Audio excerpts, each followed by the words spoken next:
پس از نشست سه‌جانبه دیروز وزیران امور خارجه ایران و آمریکا به اضافه مسئول سیاست خارجی اروپا در حاشیه مجمع عمومی سازمان ملل، نیویورک امروز هم میزبان نشست سه‌جانبه دوم است. ابتدا قرار بود نشست امروز در سطح وزرای خارجه ایران و 5+1 باشد، اما به گفته معاون وزیر خارجه روسیه این نشست به علت نبود پیشرفت در مذاکرات از برنامه حذف شد.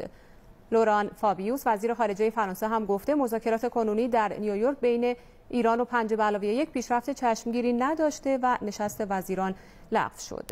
10 روز است که مذاکرات فشرده مقامات ایرانی با کارشناسان و وزرای گروه 5+1 در نیویورک ادامه دارد، اما اختلافات اساسی سر جای خود باقی است.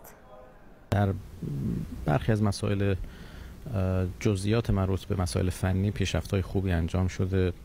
به هر حال برداشت‌های خوبی رو بهش رسیدیم، راه حل‌هایی در مسائل فنی وجود داره، اما در موضوعات کلان و موضوعات اساسی هنوز به یک درک مشترک و یک تفاهمی که بتونه پایه یک توافق باشه هنوز نرسیدیم. یکی از مباحث اصلی ما بحث تحریم‌ها هست.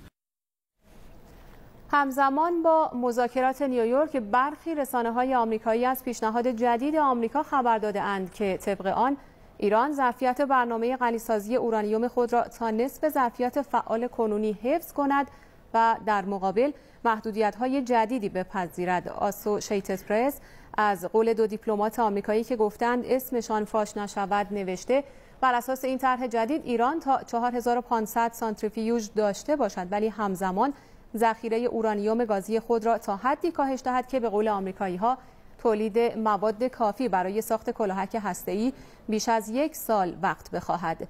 این دومین طرح از چند طرحی است که آمریکایی‌ها در چند روز اخیر رونمایی کرده اند. در طرح اول هم قطع اتصال ارتباط بین سانتریفیوژها مطرح شده بود که طبق آن ایران بگوید از سانتریفیوژهای خود دست بر نداشته و کوتاه نیامده و از سوی دیگر هم آمریکا به آنچه می‌خواسته برسد و راضی شود.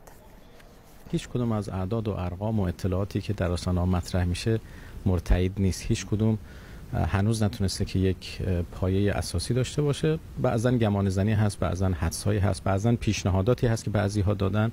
اینها هیچ کدوم مورد تایید نیست.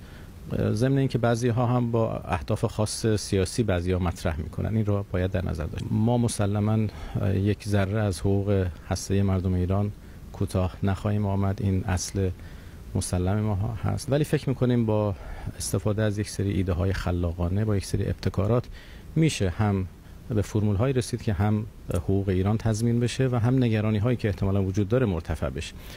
بنابراین ناامید نیستیم، به تلاش ها ادامه خواهیم داد. امیدوار هستیم که ظرف امروز بتونیم به یک جمع‌بندی برسیم که آیا ادامه مذاکرات بیش از این در نیویورک مفید هست یا نه.